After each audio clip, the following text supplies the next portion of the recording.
Stave 3. The second of the three spirits. Awaking in the middle of a prodigiously tough snore, and sitting up in bed to get his thoughts together, Scrooge had no occasion to be told that the bell was again upon the stroke of 1. He felt that he was restored to consciousness in the right nick of time for the especial purpose of holding a conference with the second messenger dispatched to him through Jacob Marley's intervention. But finding that he turned uncomfortably cold when he began to wonder which of his curtains this new spectre would draw back, he put them every one aside with his own hands, and lying down again, established a sharp lookout all round the bed. For he wished to challenge the spirit on the moment of its appearance, and did not wish to be taken by surprise and made nervous. Gentlemen of the free and easy sort, who plume themselves on being acquainted with a move or two and being unusually equal to the time of day, express the wide range of their capacity for adventure by observing that they are good for anything from pitch and toss to manslaughter, between which opposite extremes no doubt there lies a tolerably wide and comprehensive range of subjects. Without venturing for Scrooge quite as heartily as this, I don't mind calling on you to believe that he was ready for a good broad field of strange appearances, and that nothing between a baby and a rhinoceros would have astonished him very much. Now, being prepared for almost anything, he was not by any means prepared for nothing. And consequently, when the bell struck 1 and no shape appeared, he was taken with a violent fit of trembling. 5 minutes, 10 minutes, a quarter of an hour went by, yet nothing came. All this time he lay upon his bed, the very core and center of a blaze of ruddy light, which streamed upon it when the clock proclaimed the hour, and which, being the only light, was more alarming than a dozen ghosts, as he was powerless to make out what it meant or would be at, and was sometimes apprehensive that he might be, at that very moment, an interesting case of spontaneous combustion, without having the consolation of knowing it. At last, however, he began to think, as you or I would have thought at first, for it is always the person not in the predicament who knows what ought to have been done in it, and would unquestionably have done it, too. At last, I say, he began to think that the source and secret of this ghostly light might be in the adjoining room, from whence, on further tracing it, it seemed to shine. This idea taking full possession of his mind, he got up softly and shuffled in his slippers to the door. The moment Scrooge's hand was on the lock, a strange voice called him by his name and bade him enter. He obeyed. It was his own room. There was no doubt about that. But it had undergone a surprising transformation. The walls and ceiling were so hung with living green that it looked a perfect grove, from every part of which bright, gleaming berries glistened. The crisp leaves of holly, mistletoe, and ivy reflected back the light, as if so many little mirrors had been scattered there, and such a mighty blaze went roaring up the chimney as that dull petrification of a hearth had never known in Scrooge's time, or Marley's, for many and many a winter season gone. Heaped up on the floor to form a kind of throne were turkeys, geese, game, poultry, brawn, great joints of meat, sucking pigs, long wreaths of sausages, mince pies, plum puddings, barrels of oysters, red-hot chestnuts, cherry-cheeked apples, juicy oranges, luscious pears, immense 12th cakes, and seething bowls of punch that made the chamber dim with their delicious steam. In easy state upon this couch there sat a jolly giant, glorious to see, who bore a glowing torch, in shape not unlike Plenty's horn, and held it up, high up, to shed its light on Scrooge as he came peeping round the door. "Come in," exclaimed the ghost. "Come in and know me better, man." Scrooge entered timidly and hung his head before the spirit. He was not the dogged Scrooge he had been, and though the spirit's eyes were clear and kind, he did not like to meet them. "I am the ghost of Christmas present," said the spirit. "Look upon me." Scrooge reverently did so. It was clothed in one simple green robe, or mantle, bordered with white fur. This garment hung so loosely on the figure that its capacious breast was bare, as if disdaining to be warded or concealed by any artifice. Its feet, observable beneath the ample folds of the garment, were also bare, and on its head it wore no other covering than a holly wreath, set here and there with shining icicles. Its dark brown curls were long and free as its genial face, its sparkling eye, its open hand, its cheery voice, its unconstrained demeanor, and its joyful air. Girded round its middle was an antique scabbard, but no sword was in it, and the ancient sheath was eaten up with rust. "You have never seen the likes of me before," exclaimed the spirit. "Never," Scrooge made answer to it. "Have never walked forth with the younger members of my family, meaning, for I am very young, my elder brothers born in these later years," pursued the phantom. "I don't think I have," said Scrooge. "I'm afraid I have not. Have you had many brothers, spirit?" "More than 1,800, said the ghost. "A tremendous family to provide for," muttered Scrooge. The ghost of Christmas present rose. "Spirit," said Scrooge submissively, "conduct me where you will. I went forth last night on compulsion, and I learnt a lesson which is working now. Tonight, if you have aught to teach me, let me profit by it." "Touch my robe." Scrooge did as he was told, and held it fast. Holly, mistletoe, red berries, ivy, turkeys, geese, game, poultry, brawn, meat, pigs, sausages, oysters, pies, puddings, fruit, and punch, all vanished instantly. So did the room, the fire, the ruddy glow, the hour of night. And they stood in the city streets on Christmas morning, where, for the weather was severe, the people made a rough but brisk and not unpleasant kind of music in scraping the snow from the pavement in front of their dwellings, and from the tops of their houses, whence it was mad delight to the boys to see it come plumping down into the road below, and splitting into artificial little snowstorms.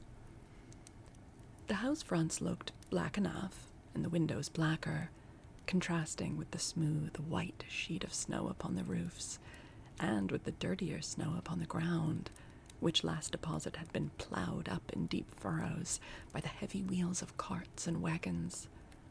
Furrows that crossed and recrossed each other hundreds of times where the great streets branched off and made intricate channels, hard to trace in the thick yellow mud and icy water.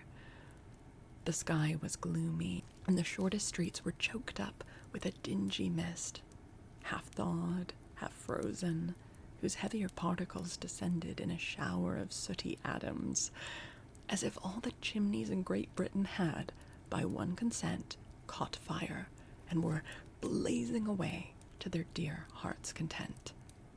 And there was nothing very cheerful in the climate or the town, and yet there was an air of cheerfulness abroad that the clearest summer air and brightest summer sun might have endeavored to diffuse in vain.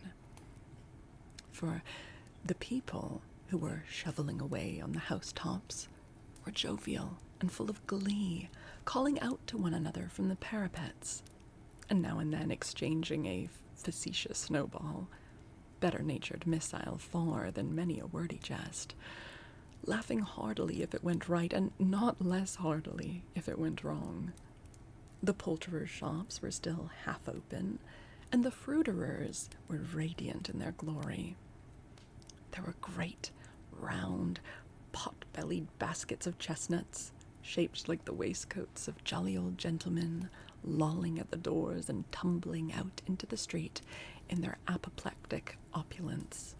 There were ruddy, brown-faced, broad-girthed Spanish onions, shining in the fatness of their growth like Spanish friars, and winking from their shelves in wanton slyness at the girls as they went by, and glanced demurely at the hung-up mistletoe. There were pears and apples clustered high in blooming pyramids. There were bunches of grapes, made, in the shopkeeper's benevolence, to dangle from conspicuous hooks, that people's mouths might water gratis as they passed. There were piles of filberts, mossy and brown, recalling in their fragrance ancient walks among the woods and pleasant shufflings ankle-deep through withered leaves. There were Norfolk biffins, squat and swarthy, setting off the yellow of the oranges and lemons, and in the great compactness of their juicy persons, urgently entreating and beseeching to be carried home in paper bags and eaten after dinner. The very gold and silver fish, set forth among these choice fruits in a bowl, though members of a dull and stagnant-blooded race, appeared to know that there was something going on, and, to a fish, went gasping round and round their little world in slow and passionless excitement. The grocers. Oh, the grocers. Nearly closed, with perhaps 2 shutters down, or 1, but through those gaps, such glimpses. It was not alone that the scales descending on the counter made a merry sound, or that the twine and roller parted company so briskly, or that the canisters were rattled up and down like juggling tricks, or even that the blended scents of tea and coffee were so grateful to the nose, or even that the raisins were so plentiful and rare, the almonds so extremely white, the sticks of cinnamon so long and straight, the other spices so delicious, the candied fruits so caked and spotted with molten sugar as to make the coldest lookers-on feel faint and subsequently bilious. Nor was it that the figs were moist and pulpy, or that the French plums blushed in modest tartness from their highly decorated boxes, or that everything was good to eat and in its Christmas dress. But the customers were all so hurried and so eager in the hopeful promise of the day that they tumbled up against each other at the door, crashing their wicker baskets wildly, and left their purchases upon the counter and came running back to fetch them, and committed hundreds of the like mistakes in the best humor possible, while the grocer and his people were so frank and fresh that the polished hearts with which they fastened their aprons behind might have been their own, worn outside for general inspection, and for Christmas dolls to peck at if they chose. But soon the steeples called good people all to church and chapel, and away they came, flocking through the streets in their best clothes and with their gayest faces.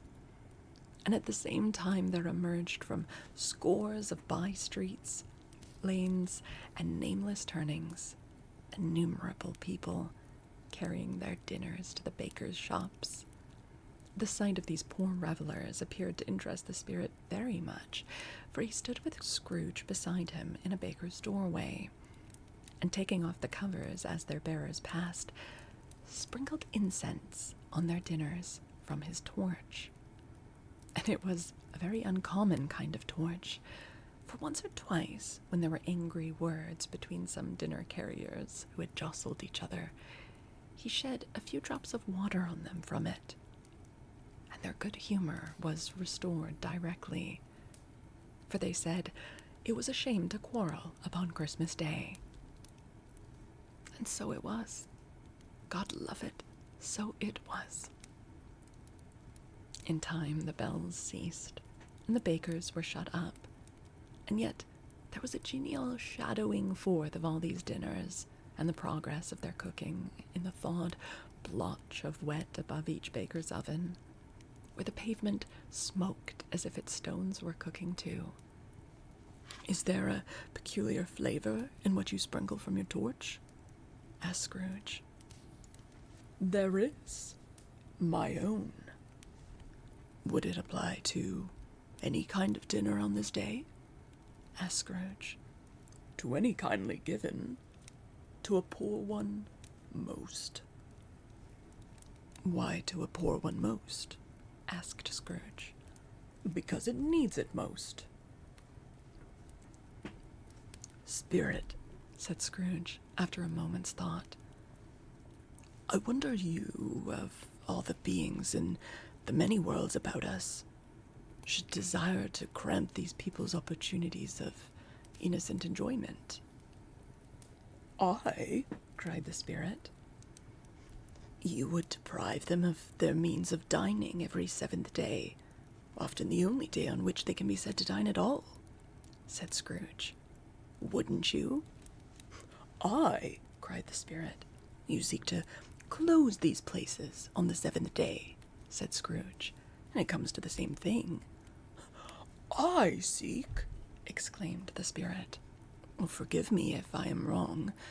It has been done in your name, or at least in that of your family," said Scrooge. "There are some upon this earth of yours," returned the spirit, "who lay claim to know us, and who do their deeds of passion, pride, ill will, hatred, envy, bigotry, and selfishness in our name, who are as strange to us and all our kith and kin as if they had never lived. Remember that, and charge their doings on themselves, not us." Scrooge promised that he would, and they went on, invisible, as they had before, into the suburbs of the town. It was a remarkable quality of the ghost, which Scrooge had observed at the baker's, that notwithstanding his gigantic size, he could accommodate himself to any place with ease, and that he stood beneath a low roof quite as gracefully and like a supernatural creature as it was possible he could have done in any lofty hall. And perhaps it was the pleasure the good spirit had in showing off this power of his, or else it was his own kind, generous, hearty nature, and his sympathy with all poor men, that led him straight to Scrooge's clerks. For there he went, and took Scrooge with him, holding to his robe. And on the threshold of the door the spirit smiled and stopped to bless Bob Cratchit's dwelling with the sprinkling of his torch. Think of that. Bob had but 15 bob a week himself. He pocketed on Saturdays but 15 copies of his Christian name. And yet the ghost of Christmas present blessed his 4-roomed house. Then up rose Mrs. Cratchit, Cratchit's wife, dressed out but poorly in a twice-turned gown, but brave in ribbons, which are cheap and make a goodly show for 6pence. And she laid the cloth, assisted by Belinda Cratchit, second of her daughters, also brave in ribbons, while Master Peter Cratchit plunged a fork into a saucepan of potatoes, and getting the corners of his monstrous shirt collar, Bob's private property conferred upon his son and heir in honor of the day, into his mouth, rejoiced to find himself so gallantly attired, and yearned to show his linen in the fashionable parks. And now 2 smaller Cratchits, boy and girl, came tearing in, screaming that outside the baker's they had smelt the goose and known it for their own, and basking in luxurious thoughts of sage and onion, these young Cratchits danced about the table and exalted Master Peter Cratchit to the skies, while he, not proud although his colours nearly choked him, blew the fire until the slow potatoes bubbling up knocked loudly at the saucepan lid to be let out and peeled. "What has ever got your precious father, then?" said Mrs. Cratchit, "and your brother, Tiny Tim? And Martha warn't as late as last Christmas by half an hour." "Here's Martha, mother," said a girl, appearing as she spoke. "Here's Martha, mother," cried the 2 young Cratchits. "Hurrah! Oh, there's such a goose, Martha." "But bless your heart alive, my dear, how late you are," said Mrs. Cratchit, kissing her a dozen times and taking off her shawl and bonnet for her with officious zeal. "Oh, we did a deal of work to finish up last night," replied the girl, "and had to clear away this morning, mother." "Well, never mind so long as you are come," said Mrs. Cratchit. "Sit ye down before the fire, my dear, and have a warm, Lord bless ye." "No, no, there's father coming," cried the 2 young Cratchits, who were everywhere at once. "Hide, Martha, hide." So Martha hid herself, and in came little Bob, the father, with at least 3 feet of comforter exclusive of the fringe hanging down before him, and his threadbare clothes darned up and brushed to look seasonable, and Tiny Tim upon his shoulder. Alas for Tiny Tim, he bore a little crutch, and had his limbs supported by an iron frame. "Why, where's our Martha?" cried Bob Cratchit, looking round. "Not coming," said Mrs. Cratchit. "Not coming?" said Bob, with a sudden declension in his high spirits, for he had been Tim's blood horse all the way from the church, and had come home rampant. "Not coming upon Christmas Day?" Martha didn't like to see him disappointed, if it were only in joke, so she came out prematurely from behind the closet door and ran into his arms, while the 2 young Cratchits hustled Tiny Tim and bore him off into the wash-house, that he might hear the pudding singing in the copper. "And how did little Tim behave?" asked Mrs. Cratchit, when she had rallied Bob on his credulity, and Bob had hugged his daughter to his heart's content. "As good as gold," said Bob, "and better. Somehow he gets thoughtful, sitting by himself so much, and thinks the strangest things you ever heard. He told me, coming home, that he hoped that people saw him in the church, because he was a cripple, and it might be pleasant to them to remember upon Christmas Day who made lame beggars walk and blind men see. Bob's voice was tremulous when he told them this, and trembled more when he said that Tiny Tim was growing strong and hardy. His active little crutch was heard upon the floor, and back came Tiny Tim before another word was spoken, escorted by his brother and sister to his stool before the fire, and while Bob, turning up his cuffs, as if, poor fellow, they were capable of being made more shabby, compounded some hot mixture in a jug with gin and lemons, and stirred it round and put it on the hob to simmer, Master Peter and the two ubiquitous young Cratchits went to fetch the goose, with which they soon returned in high procession. Such a bustle ensued that you might have thought a goose the rarest of all birds, a feathered phenomenon, to which a black swan was a matter of course, and in truth it was something very like it in that house. Mrs. Cratchit made the gravy, ready beforehand in a little saucepan, hissing hot. Master Peter mashed the potatoes with incredible vigor. Miss Belinda sweetened up the applesauce. Martha dusted the hot plates. Bob took Tiny Tim beside him in a tiny corner at the table. The two young Cratchits set chairs for everybody, not forgetting themselves, and mounting guard upon their posts, crammed spoons into their mouths, lest they should shriek for goose before their turn came to be helped. At last the dishes were set on, and grace was said. It was succeeded by a breathless pause, as Mrs. Cratchit, looking slowly all along the carving knife, prepared to plunge it in the breast. But when she did, and when the long-expected gush of stuffing issued forth, one murmur of delight arose all round the board, and even Tiny Tim, excited by the two young Cratchits, beat on the table with the handle of his knife and feebly cried, "Hurrah!" There never was such a goose. Bob said he didn't believe there ever was such a goose cooked.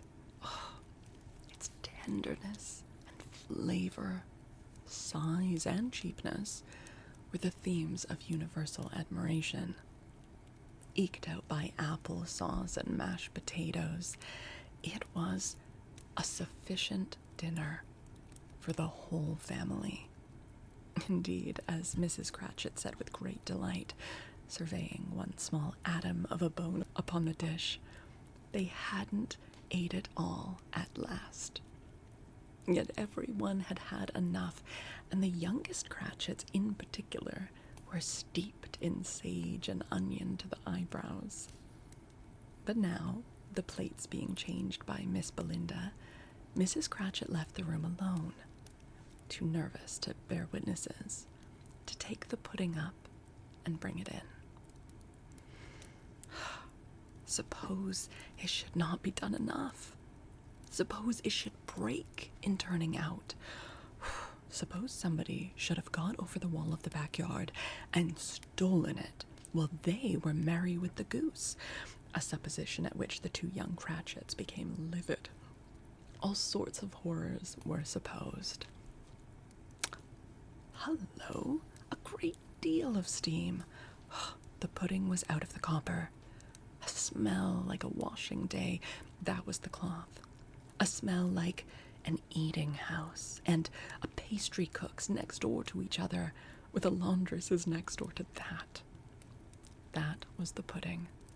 In half a minute, Mrs. Cratchit entered, flushed but smiling proudly, with the pudding, like a speckled cannonball, so hard and firm, blazing in half a quartern of ignited brandy, and bedight with Christmas holly stuck into the top. Oh, a wonderful pudding, Bob Cratchit said, and calmly, too, that he regarded it as the greatest success achieved by Mrs. Cratchit since their marriage. Mrs. Cratchit said that now the weight was off her mind, she would confess that she had had her doubts about the quantity of flour. Everybody had something to say about it, but nobody said or thought it was at all a small pudding for a large family. It would have been flat heresy to do so. Any Cratchit would have blushed to hint at such a thing. At last, the dinner was all done. The cloth was cleared, the hearth swept, and the fire made up. The compound in the jug being tasted and considered perfect. Apples and oranges were put upon the table, and a shovel full of chestnuts on the fire. Then all the Cratchit family drew round the hearth in what Bob Cratchit called a circle, meaning half a one, and at Bob Cratchit's elbow stood the family display of glass, 2 tumblers, and a custard cup without a handle. These held the hot stuff from the jug, however, as well as golden goblets would have done, and Bob served it out with beaming looks, while the chestnuts on the fire sputtered and cracked noisily. Then Bob proposed. "A Merry Christmas to us all, my dears. God bless us," which all the family re-echoed. "God bless us, every one," said Tiny Tim, the last of all. He sat very close to his father's side upon his little stool. Bob held his withered little hand in his, as if he loved the child and wished to keep him by his side, and dreaded that he might be taken from him. "Spirit," said Scrooge, with an interest he had never felt before, "tell me if Tiny Tim will live." "I see a vacant seat," replied the ghost, "in the poor chimney corner, and a crutch without an owner, carefully preserved. If these shadows remain unaltered by the future, the child will die." "No, no," said Scrooge. "Oh, no, kind spirit, say he will be spared." "If these shadows remain unaltered by the future, none other of my race," returned the ghost, "will find him here. What then? If he be like to die, he had better do it, and decrease the surplus population." Scrooge hung his head to hear his own words quoted by the spirit, and was overcome with penitence and grief. "Man," said the ghost, "if man you be in heart, not adamant, forbear that wicked cant until you have discovered what the surplus is, and where it is. Will you decide what men shall live, and what men shall die? It may be that in the sight of heaven you are more worthless and less fit to live than millions like this poor man's child.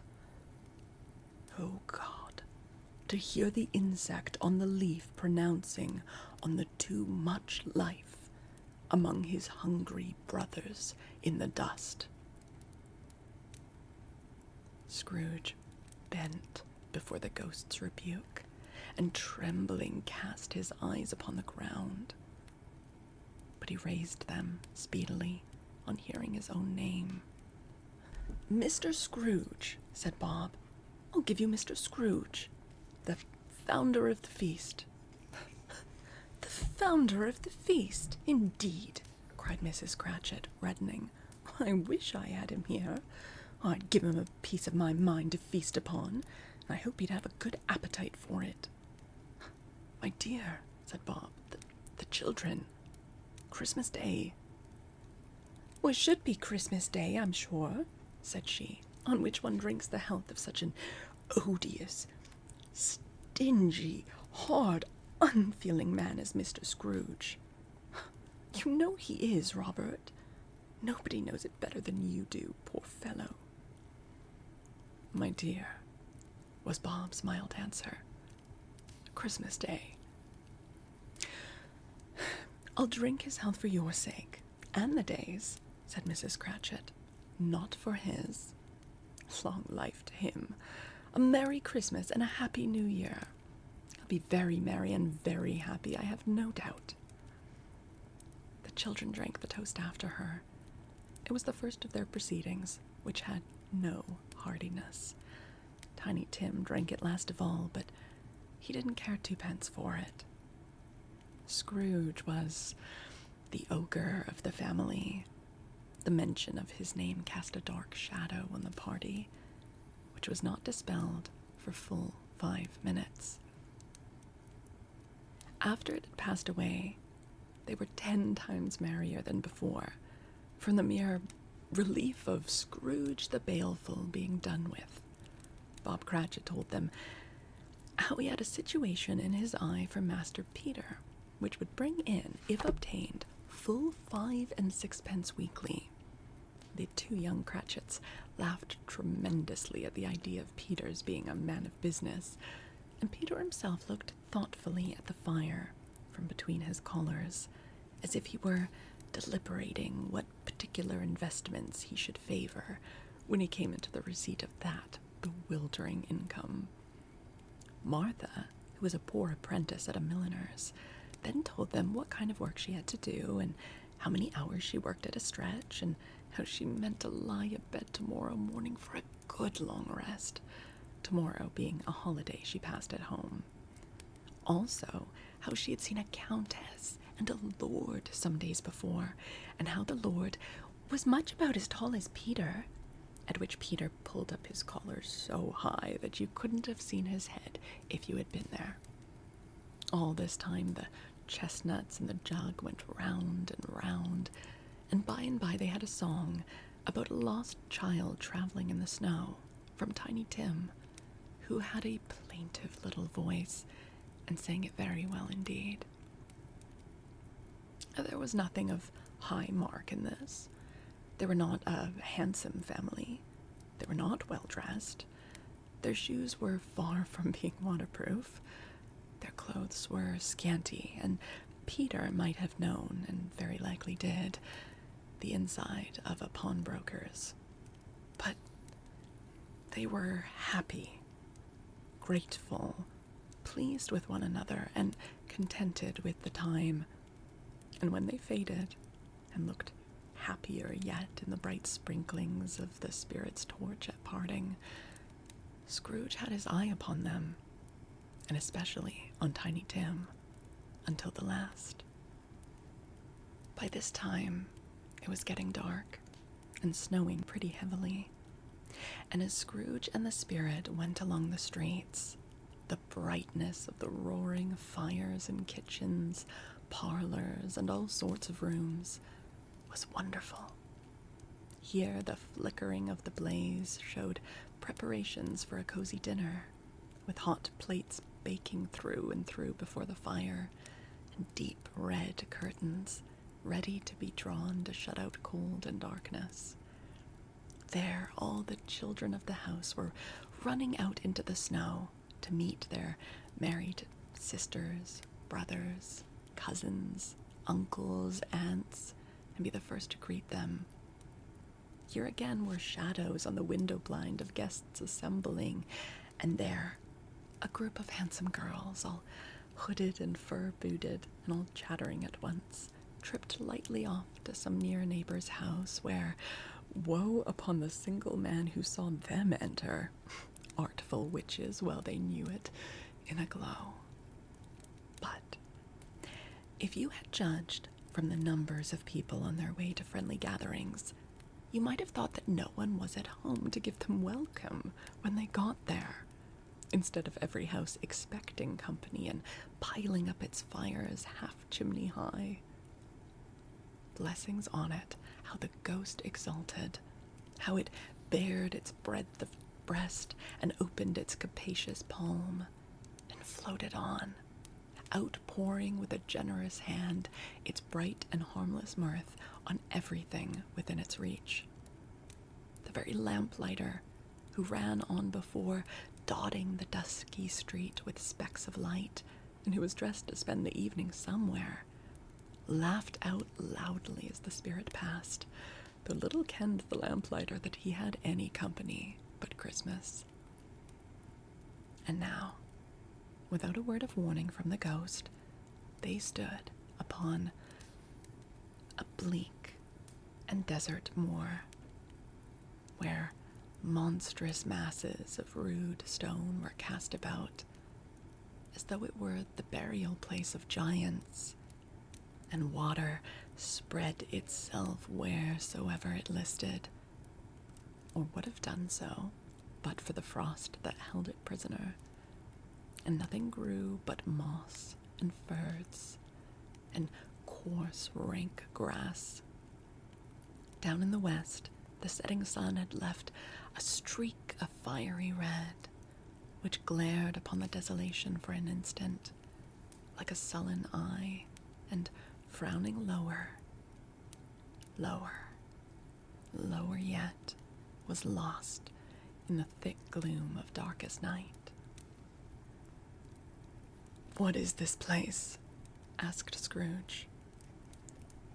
"A place where miners live, who labor in the bowels of the earth," returned the spirit. "But they know me. See." A light shone from the window of a hut, and swiftly they advanced towards it. Passing through the wall of mud and stone, they found a cheerful company assembled round a glowing fire. An old man and woman, with their children, and their children's children, and another generation beyond that, all decked out gaily in their holiday attire. The old man, in a voice that seldom rose above the howling of the wind upon the barren waste, was singing them a Christmas song. It had been a very old song when he was a boy, and from time to time they all joined in the chorus. So surely as they raised their voices, the old man got quite blithe and loud, and so surely as they stopped, his vigor sank again. The spirit did not tarry here, but bade Scrooge hold his robe, and, passing on above the moor, sped whither? Not to sea. To sea. To Scrooge's horror, looking back, he saw the last of the land, a frightful range of rocks behind them, and his ears were deafened by the thundering of water as it rolled and roared and raged among the dreadful caverns it had worn, and fiercely tried to undermine the earth.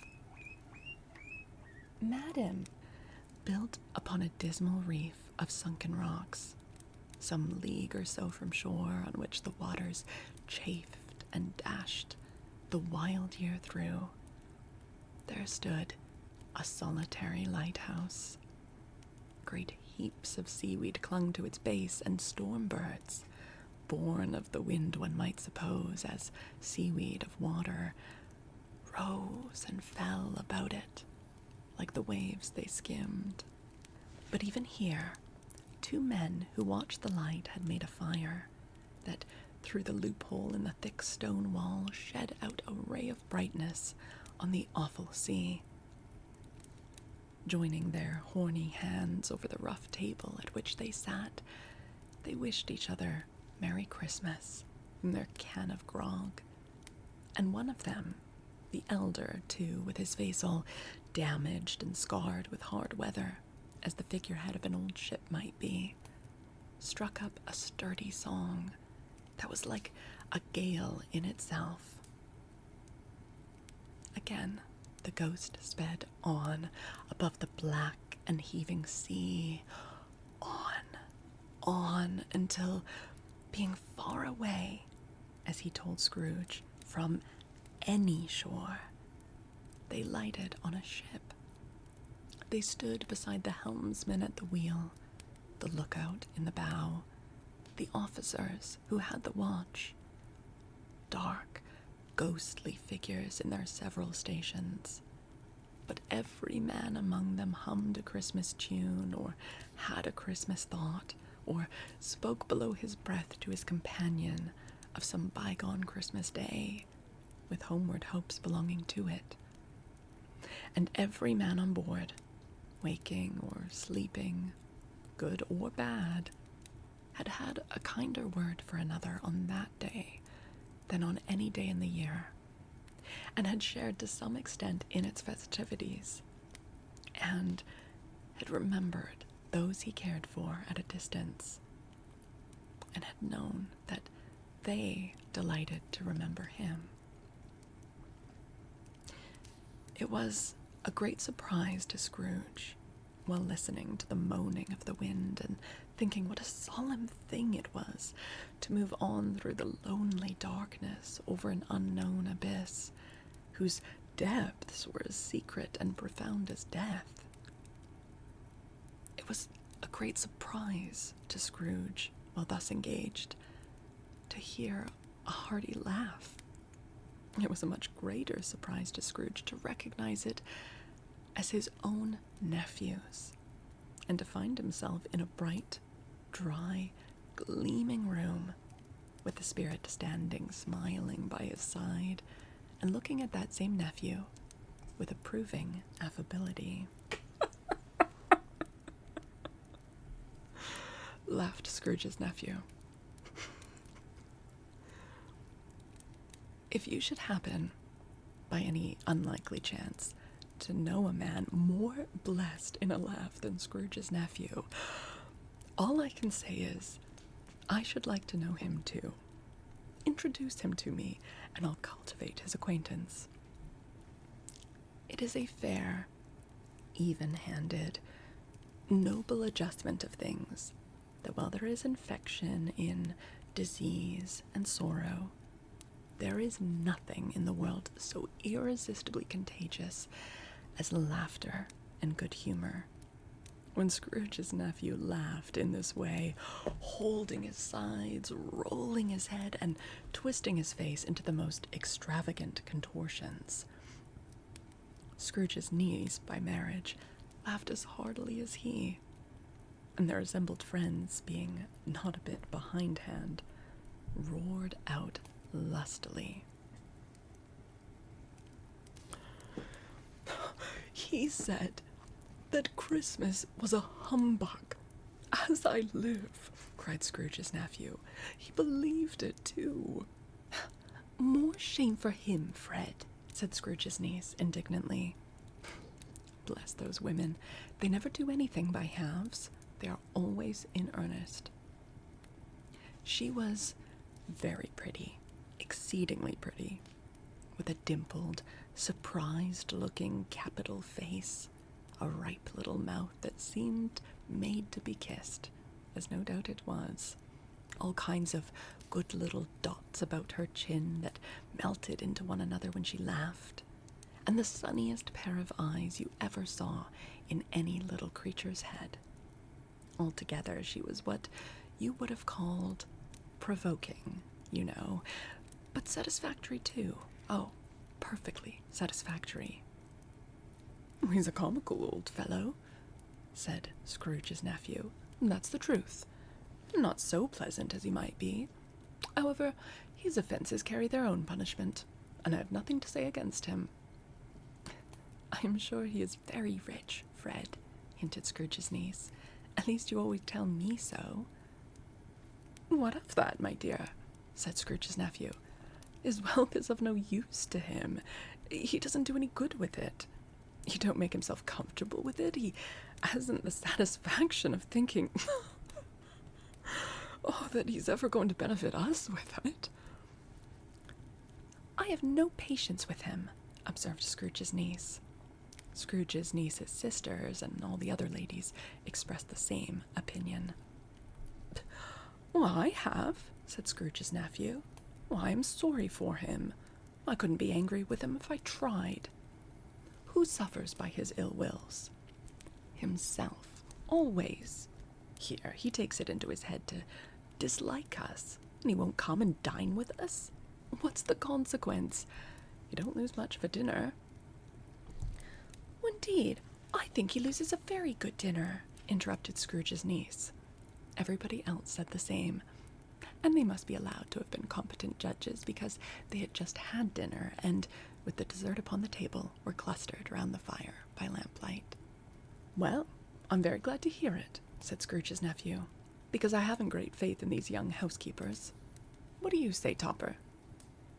Topper had clearly got his eye upon one of Scrooge's niece's sisters, for he answered that a bachelor was a wretched outcast who had no right to express an opinion on the subject. Whereat Scrooge's niece's sister, the plump one with the lace tucker, not the one with the roses, blushed. "Oh, do go on, Fred," said Scrooge's niece, clapping her hands. "He never finishes what he begins to say.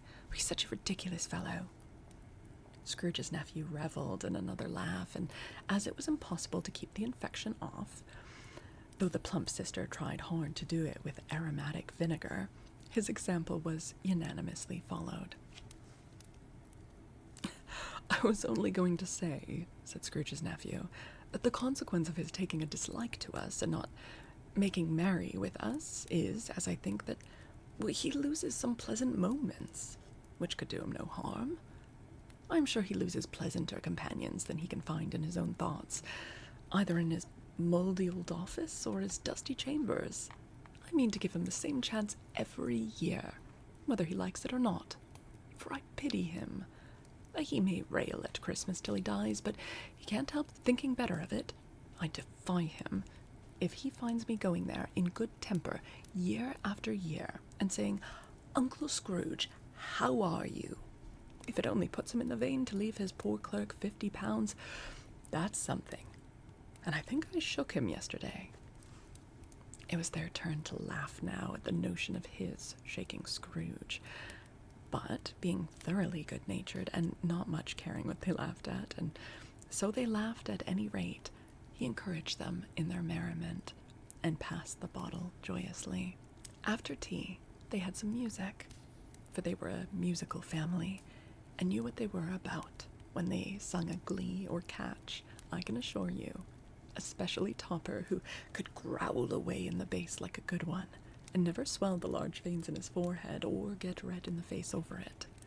Scrooge's niece played well upon the harp, and played among other tunes a simple little air, a mere nothing, you might learn to whistle it in 2 minutes, which had been familiar to the child who fetched Scrooge from the boarding school, as he had been reminded by the ghost of Christmas past. When this strain of music sounded, all the things that ghost had shown him came upon his mind. He softened more and more, and thought that if he could have listened to it often, years ago, he might have cultivated the kindnesses of life for his own happiness, with his own hands, without resorting to the sexton's spade that buried Jacob Marley. But they didn't devote the whole evening to music. After a while they played at forfeits, for it is good to be children sometimes, and never better than at Christmas, when its mighty founder was a child himself. Stop. There was first a game at Blindman's Bluff. Of course there was, and I no more believe Topper was really blind than I believe he had eyes in his boots. My opinion is that it was a done thing between him and Scrooge's nephew, and that the ghost of Christmas present knew it. The way he went after that plump sister in the lace tucker was an outrage on the credulity of human nature. Knocking down the fire irons, tumbling over the chairs, bumping against the piano, smothering himself among the curtains, wherever she went, there he went. He always knew where the plump sister was. He wouldn't catch anybody else. If you had fallen up against him, as some of them did, on purpose, he would have made a feint of endeavoring to seize you, which would have been an affront to your understanding, and would instantly have sidled off in the direction of the plump sister. As she often cried out that it wasn't fair, and it really was not. But when at last he caught her, when, in spite of all her silken rustlings and her rapid flutterings past him, He got her into a corner whence there was no escape. Then his conduct was the most execrable. For his pretending not to know her, his pretending that was necessary to touch her headdress and further to assure himself of her identity by pressing a certain ring upon her finger and a certain chain about her neck, was vile, monstrous. No doubt she told him her opinion of it when, another blind man being in office, they were so very confidential together behind the curtains. Scrooge's niece was not one of the blind man's bluff party, but was made comfortable with a large chair and a footstool in a snug corner, where the ghost and Scrooge were close behind her. But she joined in the forfeits, and loved her love to admiration with all the letters of the alphabet. Likewise, at the game of how, when, and where, she was very great, and to the secret joy of Scrooge's nephew, beat her sisters hollow, though they were sharp girls too, as Topper could have told you. There might have been 20 people there, young and old, but they all played, and so did Scrooge, for wholly forgetting in the interest he had in what was going on, that his voice made no sound in their ears. He sometimes came out with his guess quite loud, and very often guessed quite right, too, for the sharpest needle, best Whitechapel, warranted not to cut in the eye, was not sharper than Scrooge, blunt as he took it in his head to be. The ghost was greatly pleased to find him in this mood, and looked upon him with such favor that he begged like a boy to be allowed to stay until the guest departed. But this, the spirit said, could not be done. "Well, here's a new game," said Scrooge. "A 1/2 hour, spirit. Only one."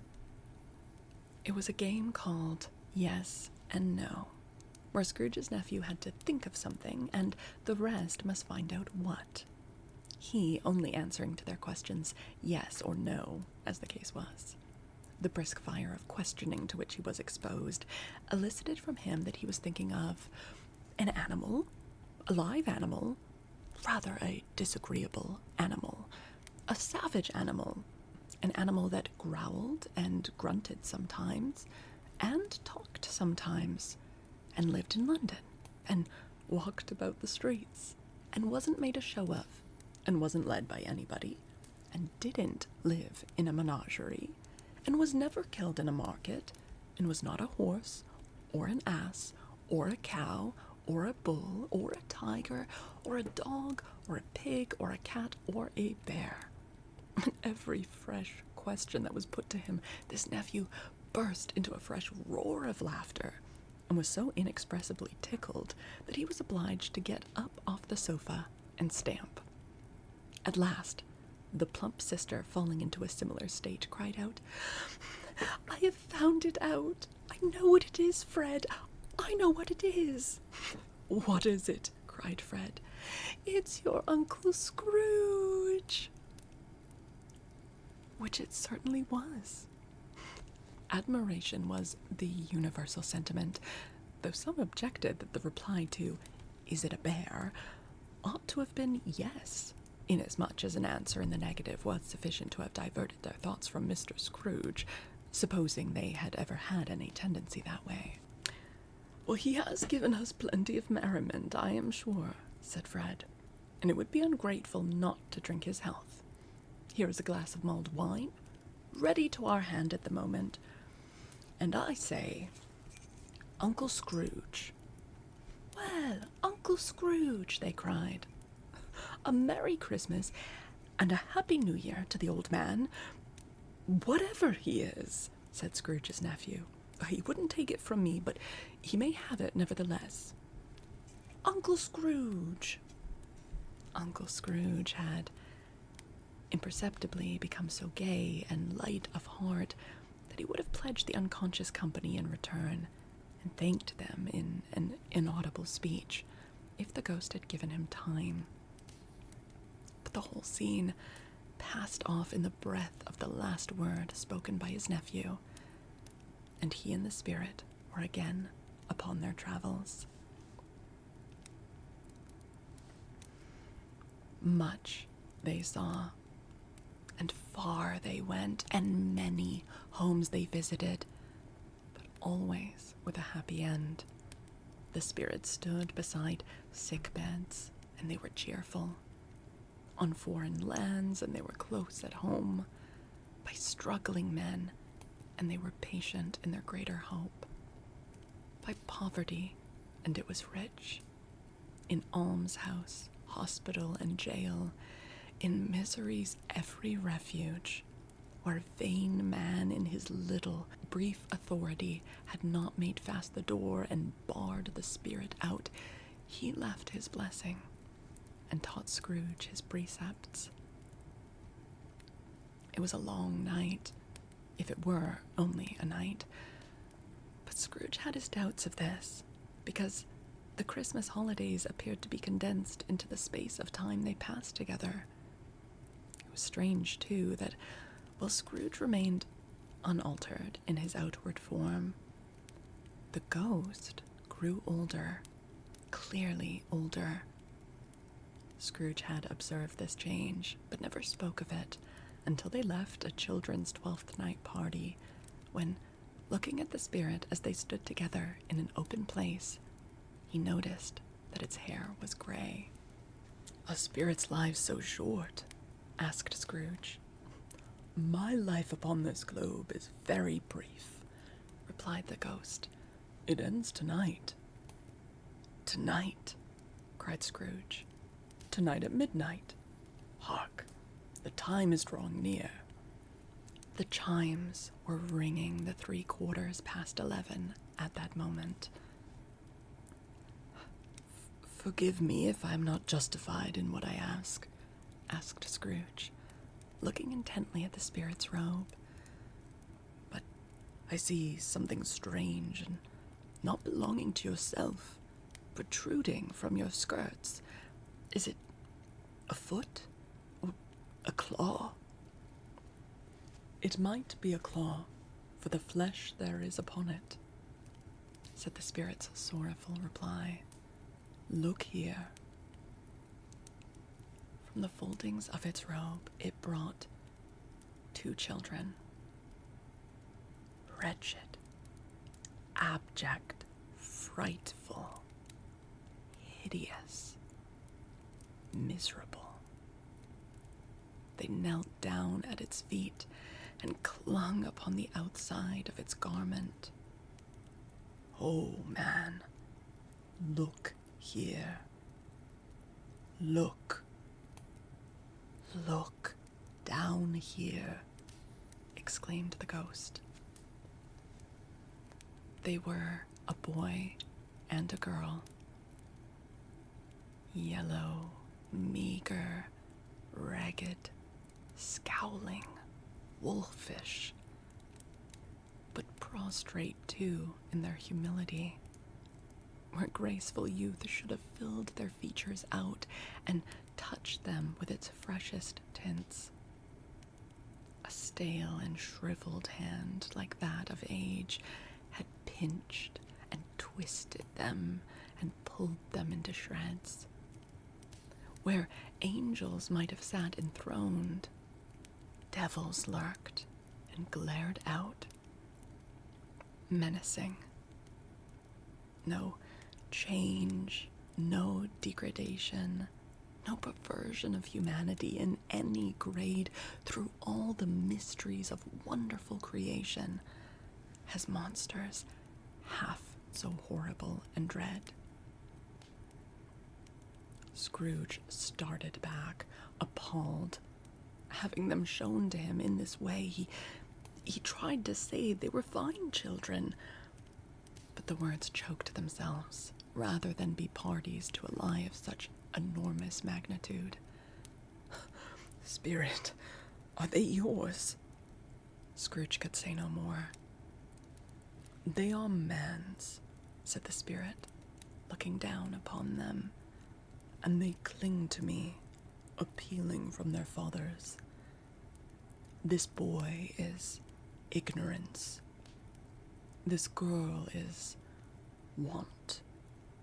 Beware them both, and all of their degree, But most of all, beware this boy, for on his brow I see that written which is doom, unless the writing be erased. Deny it, cried the spirit, stretching out its hand towards the city. Slander those who tell it ye. Admit it for your factious purposes, and make it worse, and bide the end. Or have they no refuge or resource? Cried Scrooge. Are there no prisons? Said the spirit, turning on him for the last time with his own words. Are there no workhouses? The bell struck 12. Scrooge looked about him for the ghost, and saw it not. As the last stroke ceased to vibrate, he remembered the prediction of old Jacob Marley, and, lifting up his eyes, beheld a solemn phantom, draped and hooded, coming like a mist along the ground towards him. End of part 3.